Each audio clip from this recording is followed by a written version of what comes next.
In pursuit of all things feline, he's been charged by a grizzly bear, attacked by rhinos, trapped in quicksand, and experienced jungle heat and Himalayan cold. But a career spent documenting the world's big cats started with a bird. Steve Winter was on his first assignment for National Geographic, roaming the jungles of Guatemala in search of the elusive, resplendent quetzal. He had given little thought to the fact that jaguars also prowled that dense habitat. But one night, he heard noise on the steps and scratching at the door of his hut. When he radioed the researchers, they told him, "Don't worry, that's just the black jaguar." For a guy who, growing up, never even had a cat as a pet, those were not words that lulled him to sleep.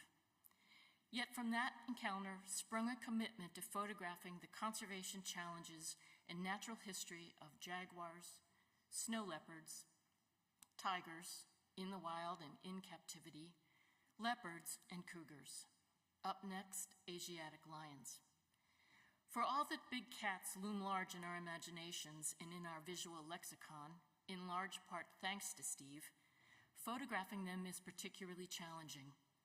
I was his editor for most of these stories, and they always felt like a leap of faith, that if anyone could pull them off, it would be Steve. His colleague and mentor, Nick Nichols, once said to me, "Well, goddamn, Kath, don't ask how he does it, just know that he will, at the bitter end, and with only $5 and 1 week left in the budget. He is the voice for the voiceless." That he is, and yes, he does. He pulls it off every single time. Using only camera traps, he made such stunning images of snow leopards that he won the prestigious Wildlife Photographer of the Year award. It took 13 months, 14 camera traps, and 45 different locations to get the winning frame, but he never gave up. And while his mastery of camera traps have been the magic behind such unforgettable images as the Hollywood cougar, Sumatran tiger, and the urban leopards of Mumbai, it is the blending of conservation issues and natural history that makes Steve's stories so compelling. Says his friend and colleague, photographer Brian Scarry, his images possess an elegant quality that draw you in and make you study every element in the frame. When Steve made the image of the Hollywood cougar, P22, we were already in layout for the story. It was a literal stop-the-press moment. But the real value of that image is that it spurred an upswell of conservation effort in Los Angeles, with P22 as the centerpiece. LA is now building the world's largest wildlife overpass so that animals can safely cross Highway 101. That is the power of photography in action. But Steve is actually so much more than awards, camera traps, and cats. He is mostly all heart. As someone who gained much early in his career from being mentored by Nick Nichols, he in turn has mentored photographers, filmmakers, and scientists, never failing to share his love of photography and conservation. One former assistant, Bertie Gregory, now a renowned filmmaker and presenter, told me, "Some people say you should never meet your hero. They clearly have never met Steve Winter." Says another assistant, Dr. Alex Bruskowski, "No one has inspired me or given me the opportunities like Steve did. I have never felt enthusiasm, optimism, hope, and pure, unadulterated fire for conservation like I have when on assignment with him. When you are around Steve Winter, you feel that anything is possible." And I couldn't agree more. Please welcome Steve to the stage.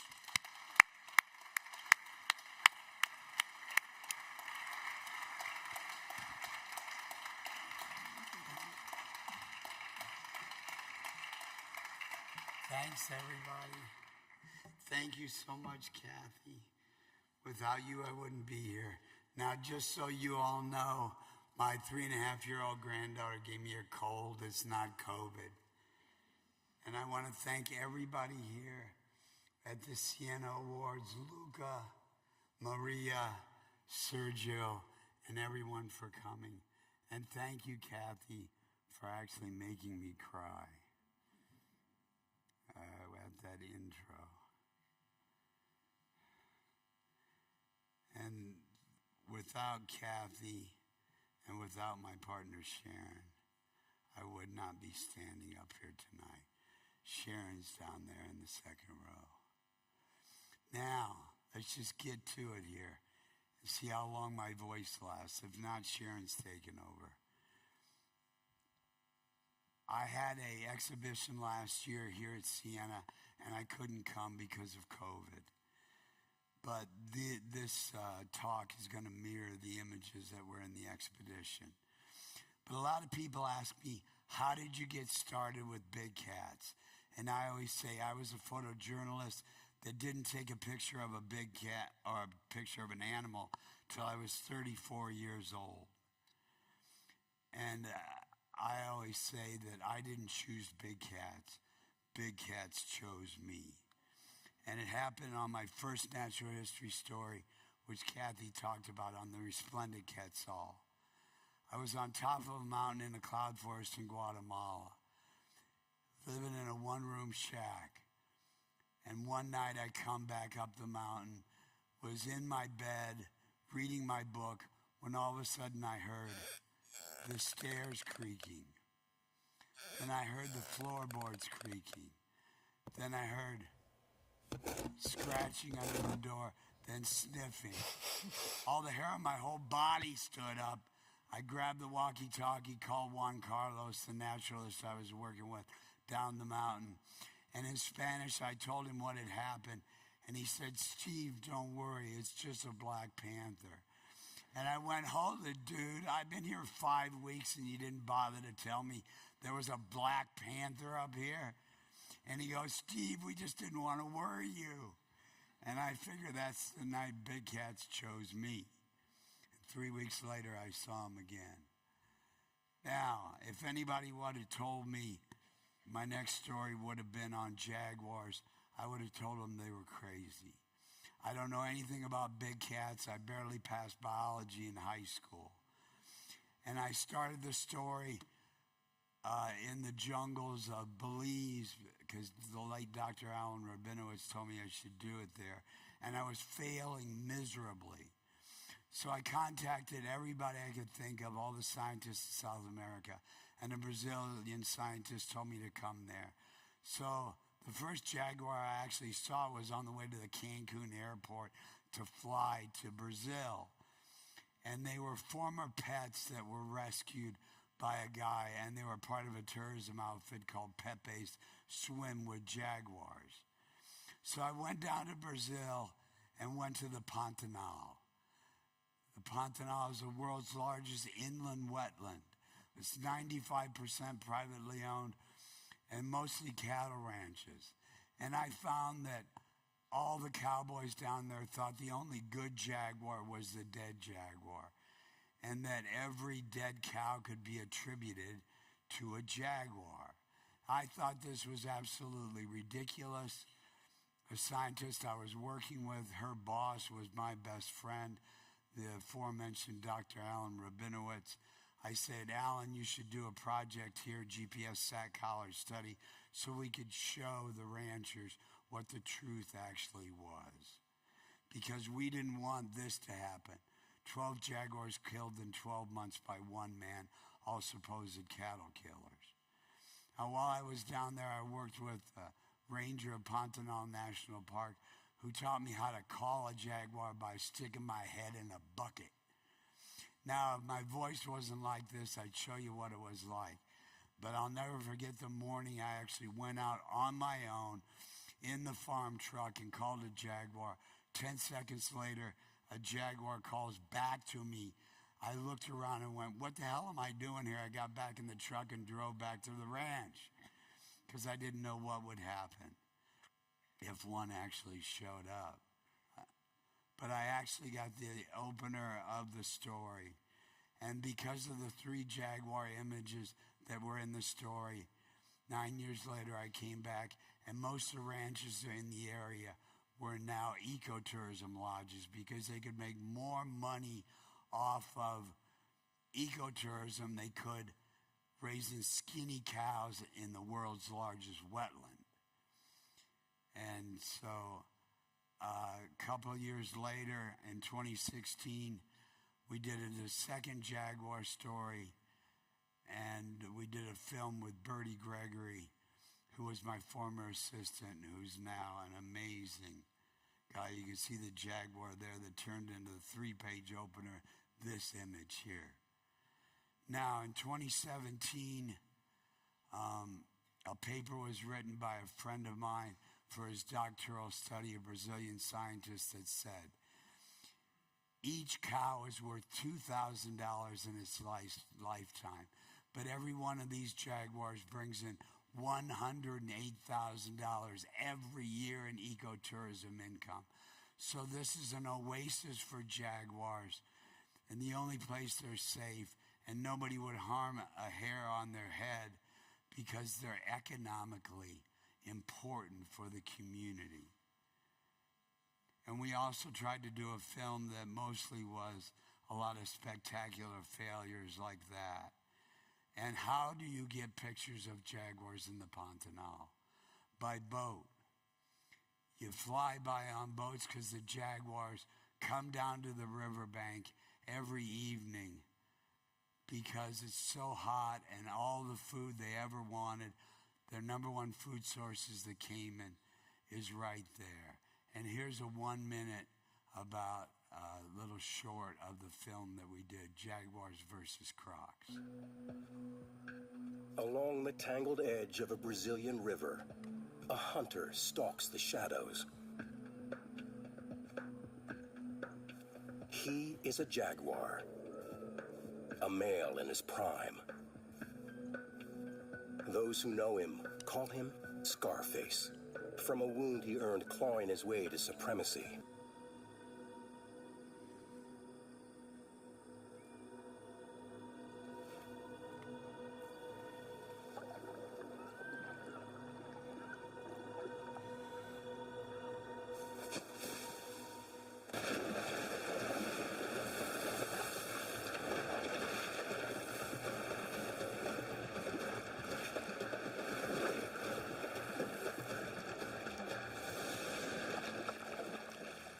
He is the top predator in a land of predators, the best of the best.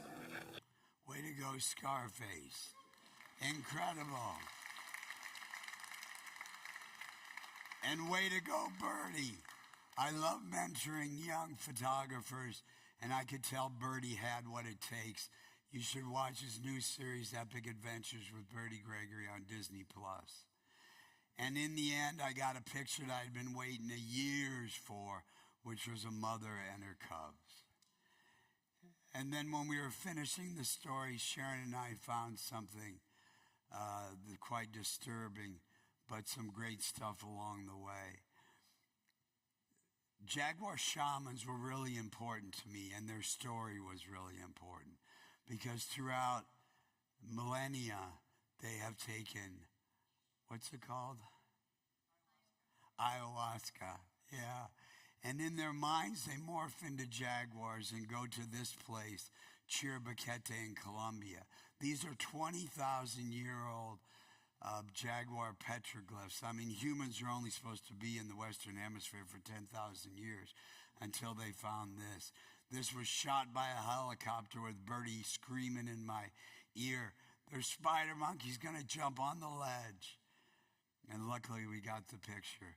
But one of the unfortunate things is that wildlife trafficking came back into South America. This indigenous tribe, we asked the chief what he'd been doing, because we'd been there for a couple of days. He wasn't there, and he said, "We hunt jaguar 365 days a year, because every November, someone from a Chinese corporation comes to buy the teeth. The skins we found in different markets, they were worth nothing. But all they wanted was the 4 canines for a new kind of traditional medicine that didn't exist in the past." And that is an unfortunate ender to the last jaguar story. But around, I don't remember when it was, but I remember getting an email from Kathy that was sent to a few of us going, what would your dream assignment be? And I remember reading Peter Matthiesen's book on George Schaller called The Snow Leopard, so I said the snow leopard. Now, first we have to find out where scientists are working. They're working in Pakistan and then India. I went to Pakistan first, but then they had some problems there, so I ended up working in India.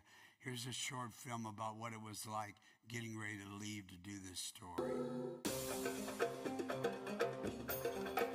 I myself brought 33 bags with me of equipment, sleeping bags, warm clothes. I mean, you think of what you need. So, we flew from Delhi and then Delhi up to Leh, the capital of Ladakh. This is where we're going to start our snow leopard expedition. We'll be here a few days to acclimate to the altitudes at 12,000 feet. And then got the bags into where the road ends by truck and jeep. And then we had to load everything on horseback and walk in.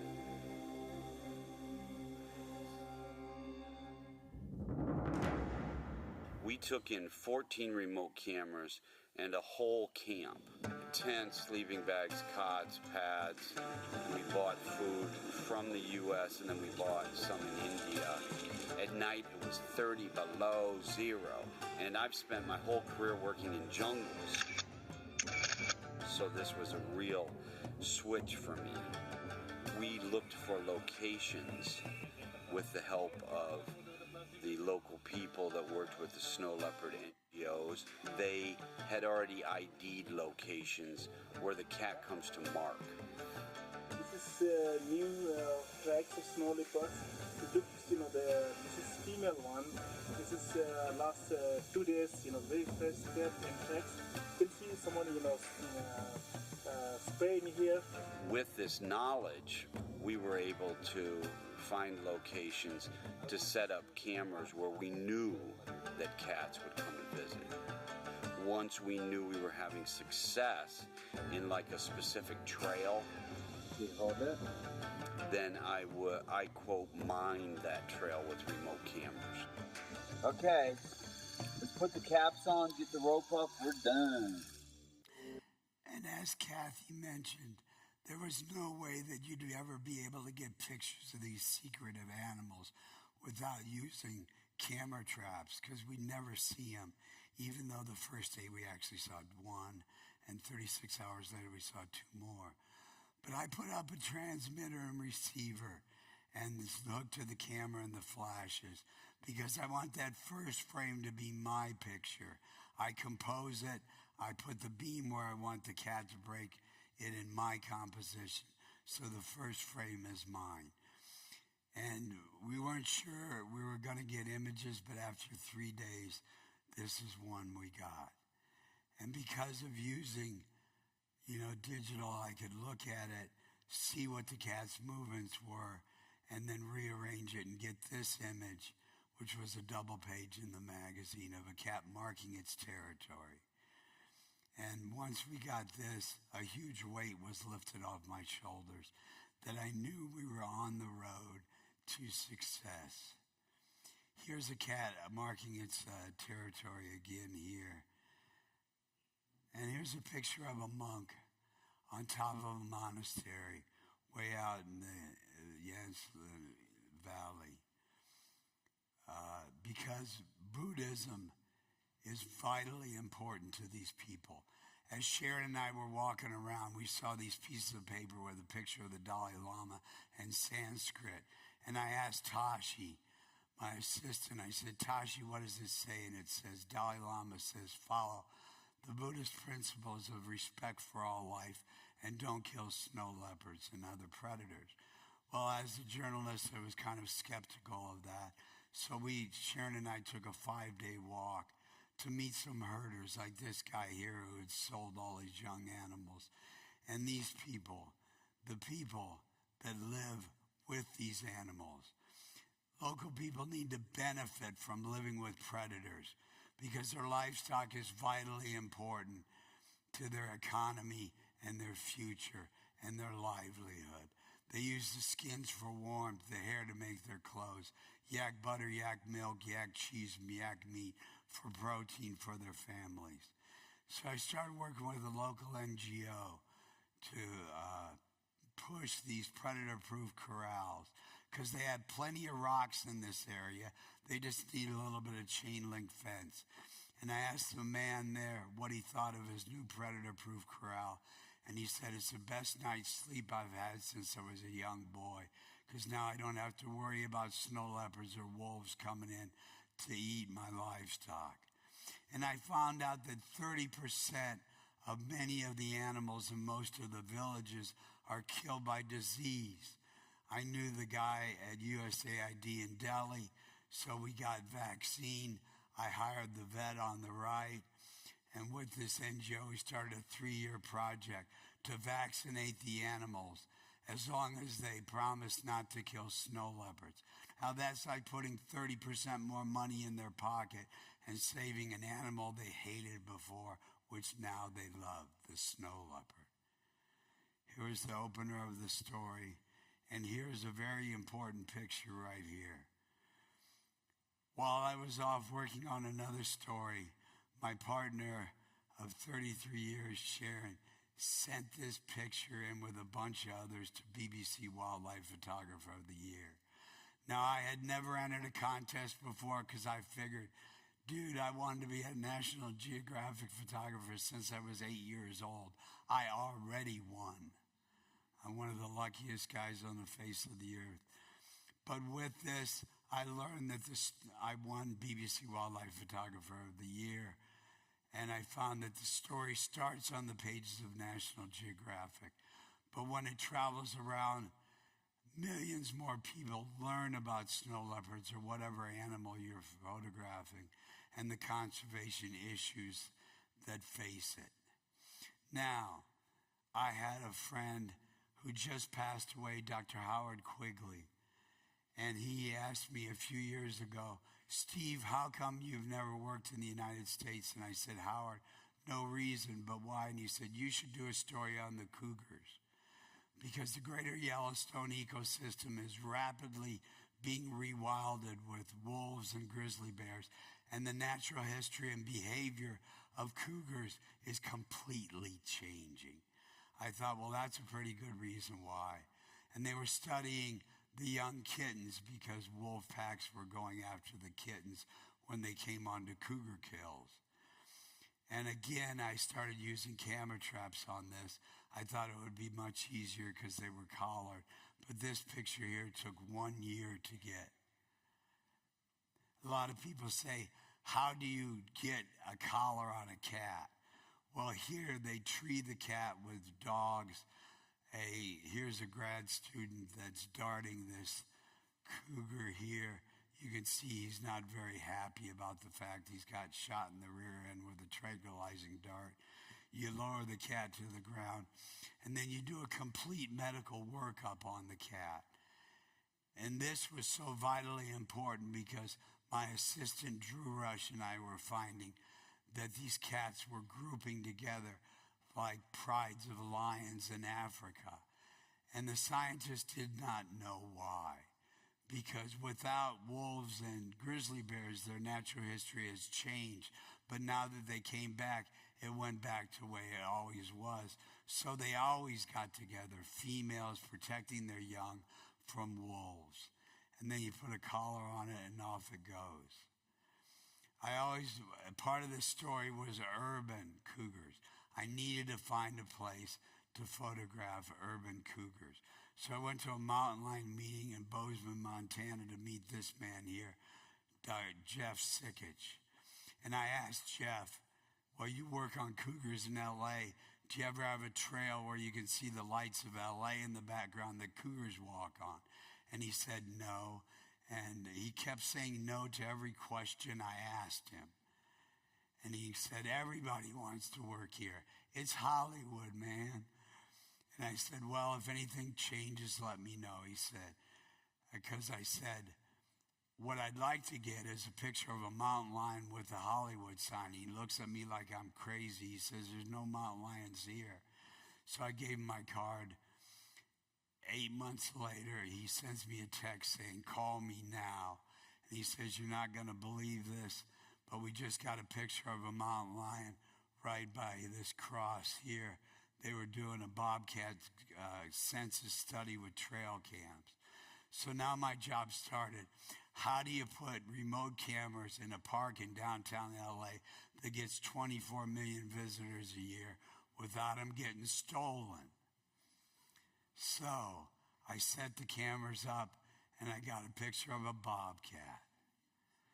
Then I got a picture of a deer. Then I got a picture of a raccoon. Then I got a shot of a guy walking his dog. Then I got a picture of a guy going, what's that? Then I got a picture of people doing a selfie they'll never see because it's my camera. And then after 11 months, I got the picture that I first asked him about, a mountain lion with the lights of LA. Now, we had the 125th anniversary of National Geographic at the Annenberg Space for Photography, which unfortunately no longer exists. And they wanted a picture to advertise the show, so this is what Nat Geo gave them to put on the cover. And it kind of drew a lot of attention to all the people that walk their dogs in Griffith Park all the time.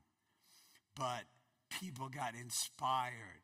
People became happy that they actually lived with wildlife in the greater LA basin. And so people got really excited about it. There's a P22 day now. They teach it in all the LA school districts about wildlife corridors and wildlife in general, what they have there. And now P22 is a celebrity. And TV asked me to get some video, lights, camera, action. There's P22 there. And he's kind of stopped, and he's never seen white light before because there's no lights in Griffith Park at night. And after 15 months of waiting, I got the picture Jeff said I was crazy to even think about getting or visualize, the Hollywood cougar. Thank you very much.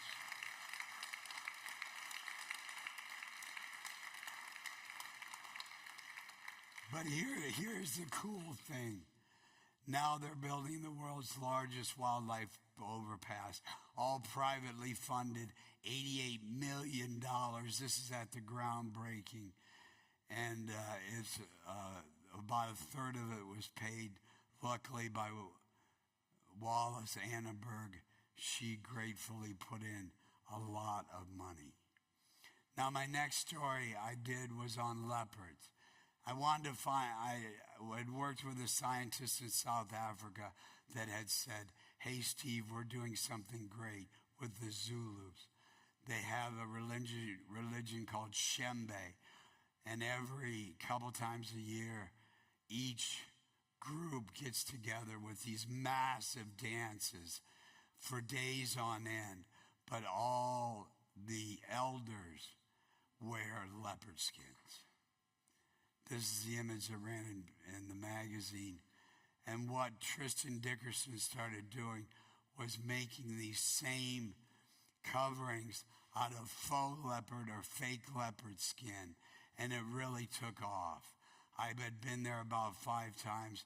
Here's one of the participants asking me, how can I get any more of these? Because now over 2/3 of all Shembe dancers and adherents to the religion now wear fake skins.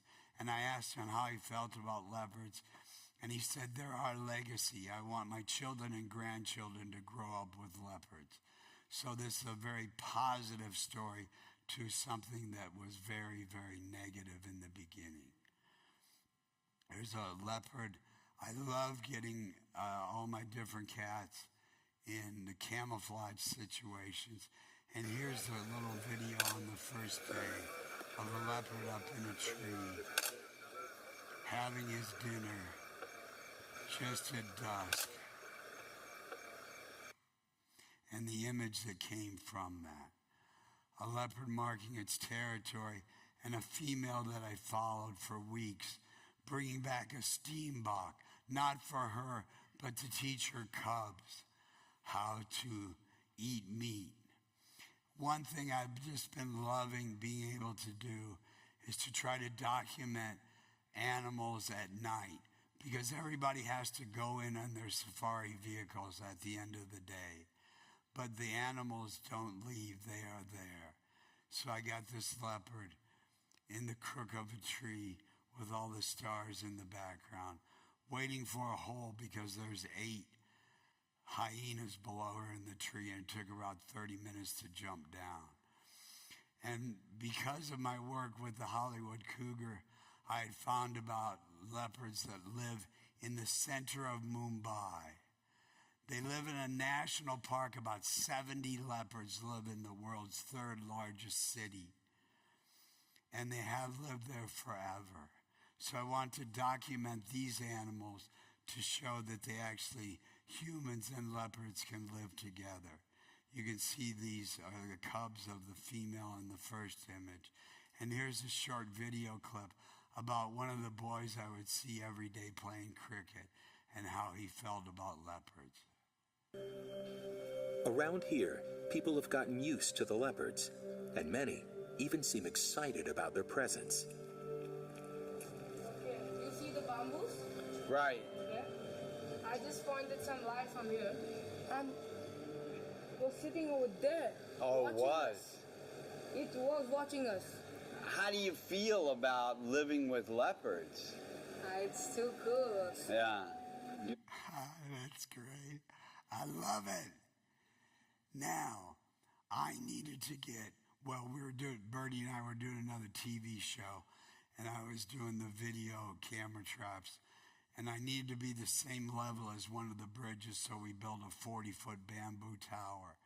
And this is me going up, checking the cameras that I had attached to that tree. And all of them, this is one of the images we got, the opener of the leopard story. And this is one of the video clips from that tower of a leopard walking across the bridge with all these apartments, buildings in the background. And here's my favorite image, even though not too many people like it as much as I do. But look at this, 8:30 at night. At 7:58, there was a whole group of people walking by. And now look, the leopard's walking like it has not a care in the world. And if you would see the leopard and you're walking down a trail, it would just run into the bush, and then when you passed it, go back on the trail. But just incredible. I was so lucky to get that. Well, after 18 months, I guess we should have been able to get it.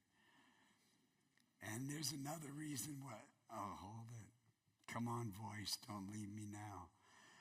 Another reason.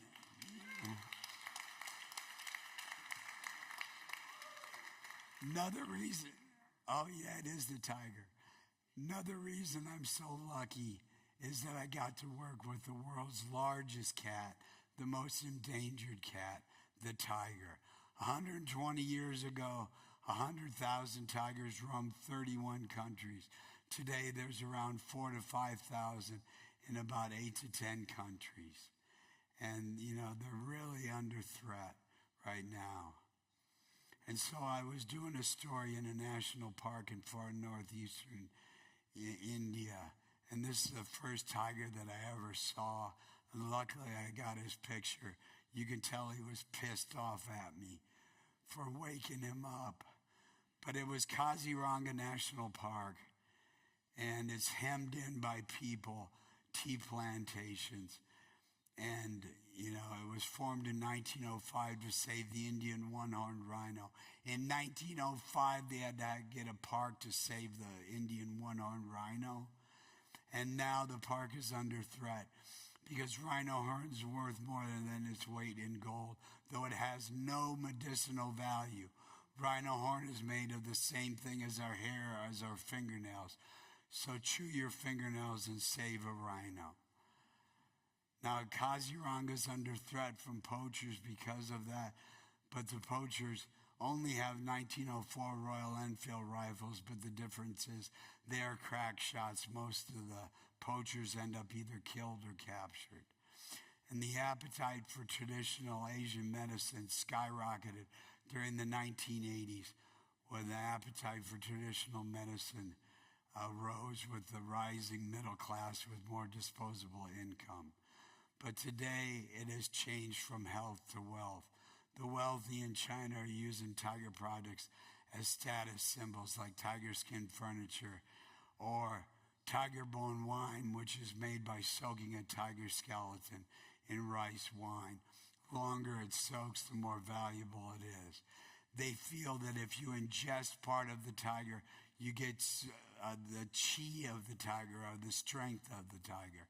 And not to be rude, but hold it. When you eat a cheeseburger, do you feel like a cow? No. So I'm wondering about the same thing with ingesting tiger or any other animal that's endangered. Here, tourism again is vitally important. Local people need to benefit from living with these animals that cause them problems with their livestock and their crops. Now, for some reason, rhinos didn't like me. They didn't like the Jeep I was in. I had to put 3 new doors on the Jeep because we got smashed into. But here I was with the anti-poaching patrol on an elephant and a remote camera.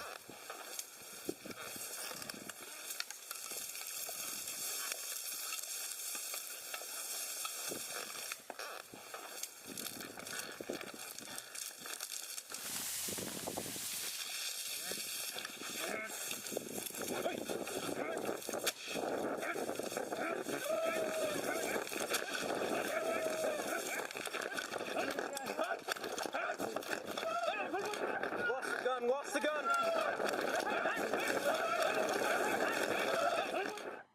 All right. I decided I didn't need that picture. That was the most scared I've ever been.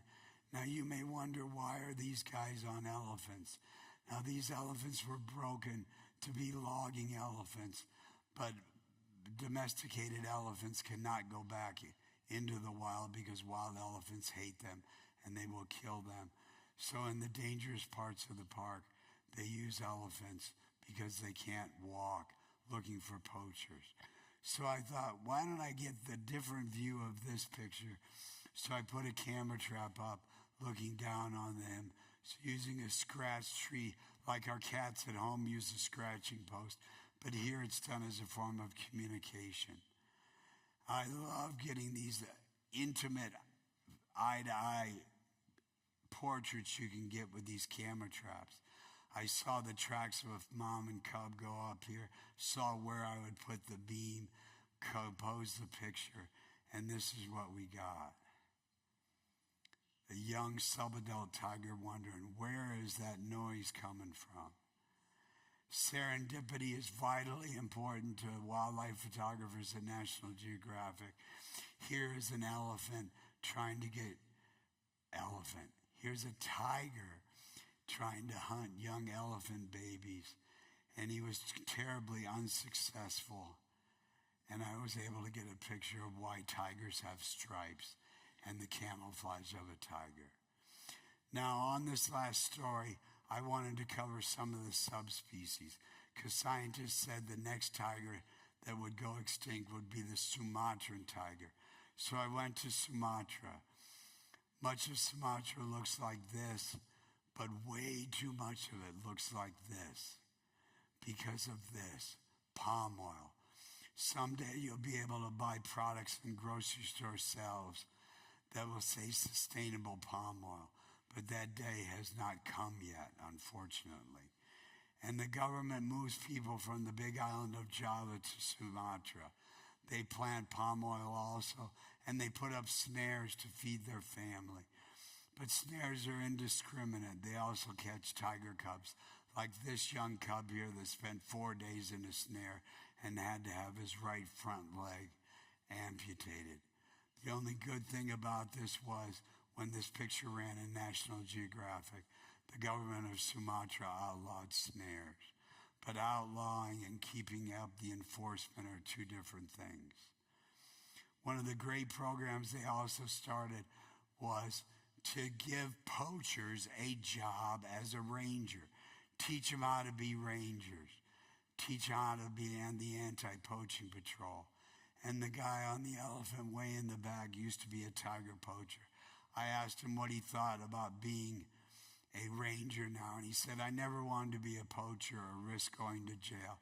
Now I get a paycheck every 2 months, and I help put other poachers in jail. I asked him, do you think that there are any tigers left here? He said, yes. I put up a camera trap and left, told Kathy that I had a story but no picture of a Sumatran tiger.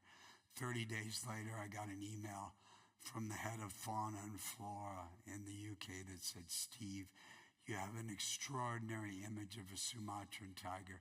And I wrote back, hey, Mark, would you mind sending me a JPEG so I could see it also? And this was the opener of the last National Geographic Tiger story. I also went to Thailand to work with the Thai tiger team, who'd been monitoring the Indo-Chinese tiger for 30 years now. And that's a picture of an Indo-Chinese tiger. They were doing studies on the home range of a female tiger. We are losing these species even before we know what a female's home range is. This is criminal. But I had to go back to India because India is the only place you can actually see tigers. One reason is they have 53 tiger reserves. So a big hurrah for the government of India, because without them, we would lose the tiger. But working with tigers can be very dangerous, because the first thing I do is I want to set up these camera traps. So I asked the rangers where they would set them up, show them pictures on my laptop, because the guys on the ground in the field are the ones that I rely on to keep me alive and help me to get the images. And they said this Pat Paranal waterhole, and here's a bunch of the images put together. We put on this waterhole, and that cat in back I call Smasher, because he'd always go over and smash my camera until it quit working. And this is the spotted deer and the langur, and if you hear their alarm call, you'll see a tiger close behind. I've seen it in the basement in photo engineering for years. I asked about using it. I went, you know what, I can see how this could work. We could work with predators with this.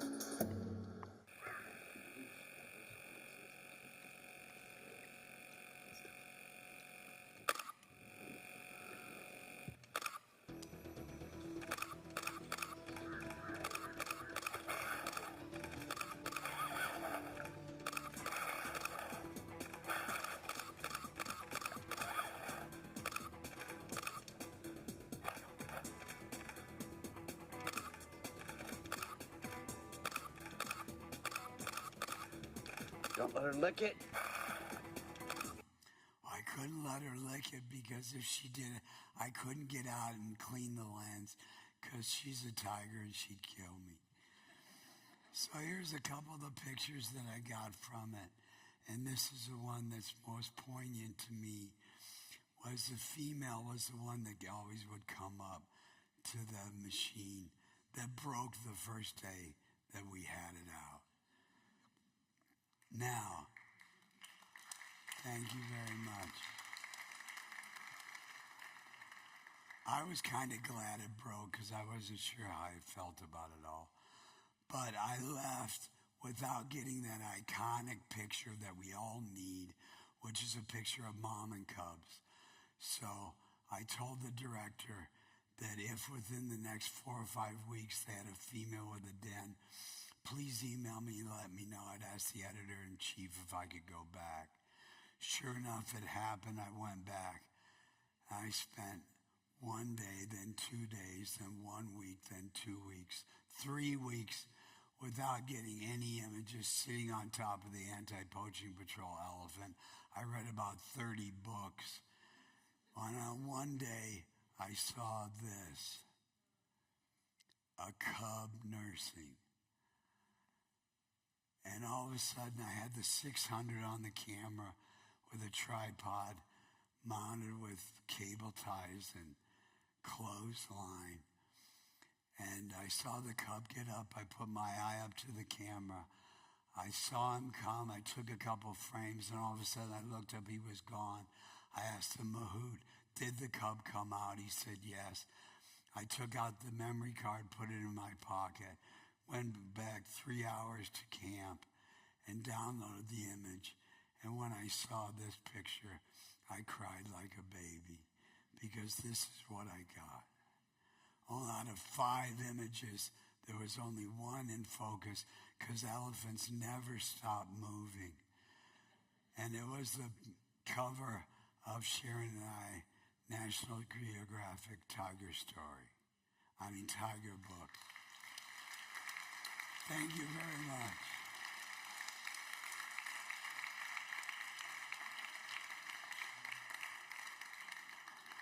Now, why do this unless we can make a difference? Now, I had been to this place called the Thai Tiger Temple when I was doing the tiger story, but Sharon started working with a woman from Australia that said she had some undercover work about the Thai Tiger Temple that they said was involved in the black market trade between the temple and Laos and Vietnam and China in tiger parts. And what they did there was cub petting, bottle feeding, and tourism for tigers. So Sharon was getting ready to go. I came with her to do the video. And this is the video. It shows you a little bit about what happened. This is all being done at night. Pitch black. There are no lights. You see the cars driving into the Tiger Temple and the staff workers that are helping the wildlife traders.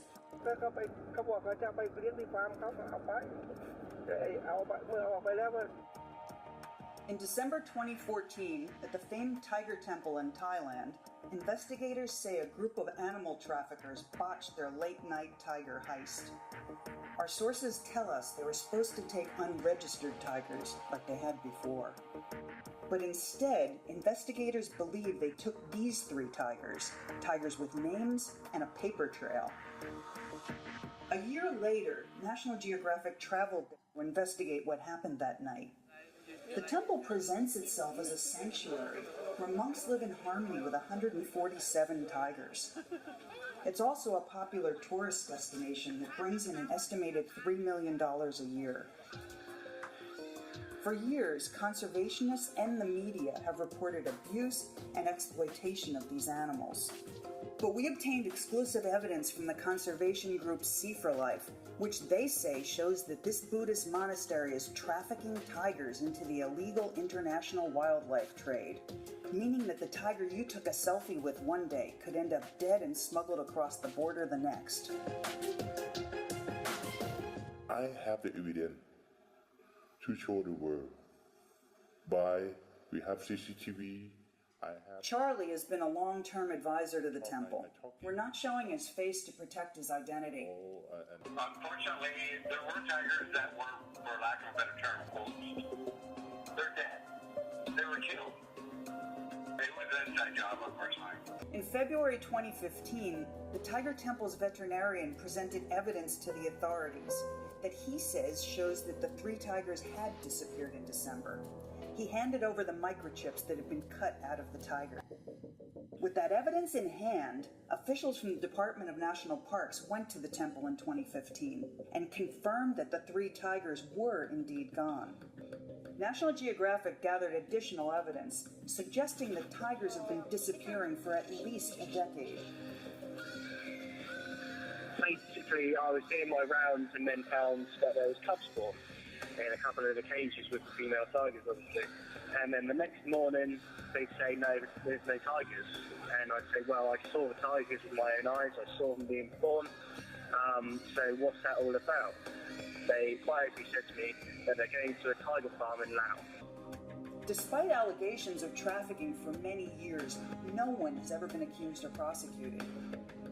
Now, with new evidence from Sea4 Life, the Federal Royal Thai Police says it will soon begin an in-depth investigation into alleged wildlife trafficking and possible money laundering. For the people in the world to know this spread is illegal. Tiger is like the rare animal now. Tiger, they cannot do anything if we don't help them. It's not safe for them.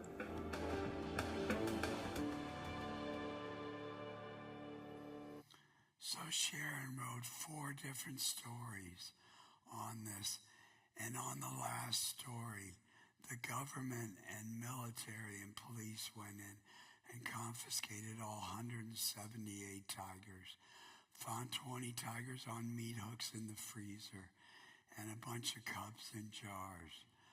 So stand up, Darrell. Take a bow.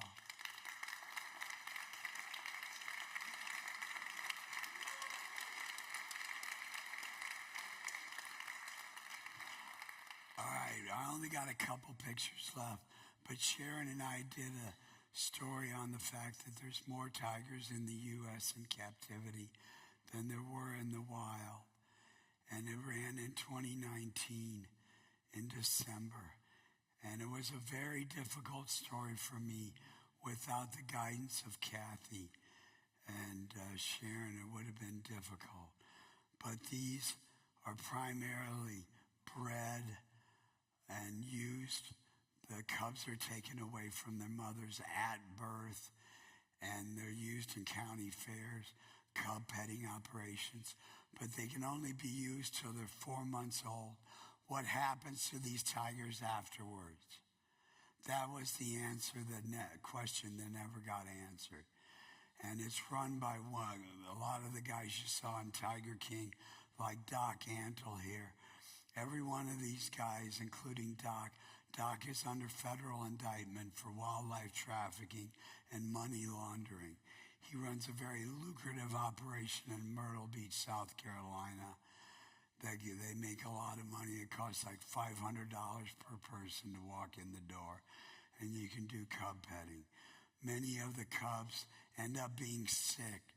They're inbred. They're not taken care of. They're passed back and forth. Luckily now some of these guys are in prison. Everybody in our story and everybody in Tiger King is under state or federal indictment. U.S. Fish and Wildlife came in after they put Joe Exotic in prison, dug up 5 of the tigers that he had killed. And it's a very dangerous proposition. There is a law. The Big Cat Public Safety Act has passed the House and now is going to the Senate. There is no law governing ownership of big cats in the United States. And they're in flimsy cages. This is an illustration with a toy tiger I bought and stuck in where first responders learn how to first respond in disasters at Texas A&M University. Because what happens, like in the hurricane that just hit Florida, at one of these places with these flimsy cages, and first responders have to deal with tigers and lions when they're supposed to be dealing with injured humans. Because it is dangerous, like right here. This was me working with a woman that has the tigers in her home.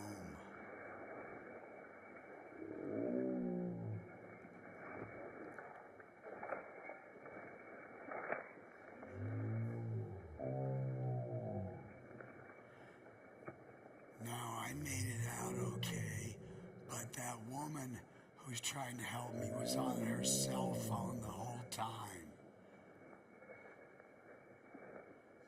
I kind of wondered what was more important than saving me. I just keep my back to him. She's still on her phone. I can't believe it. But there are sanctuaries that the lucky cats get to go to, like this one, the largest sanctuary in the world, the Wildcat Sanctuary run by Pat Craig. And here's some tigers that came from Joe Exotics. So these have forever homes, no human contact, great vet care and feeding. And they get cats and other animals from all over the world at many of these sanctuaries. Now, big cats are very important in the land. Their homes are vital to us as humans. Every other breath we take comes from the forest they live in. 75% of fresh water comes from forests, grasslands, and mountains. So I always say, if we can save big cats, we can help save ourselves. And we started a nonprofit that goes live next month. Check it out. It's called Big Cat Voices, to help do media projects that talk about big cats, other animals, and the environment and climate change. Thanks so much, Sienna, for having me. Thank you very much.